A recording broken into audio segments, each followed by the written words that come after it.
Good day to all. வாங்க மேக்ஸை புரிஞ்சு படிப்போம்.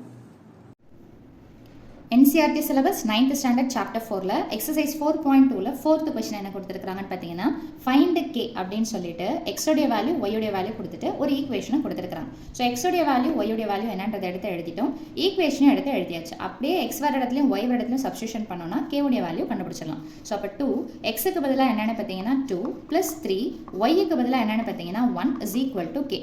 இது 2x-ன்னா 2 × x-ன்னு சொல்லிட்டு இருக்கிறதுனால நம்ம சப்ஸ்டியூஷன் பண்ணக்கூடிய வேல்யூவை ப்ராக்கெட்டில் எடுத்து போடணும். ஸோ இப்போ இதை மல்டிப்ளை பண்ணலாம். 2 2s are என்னென்னு பார்த்தீங்கன்னா 4 + 3 1s are 3 = k.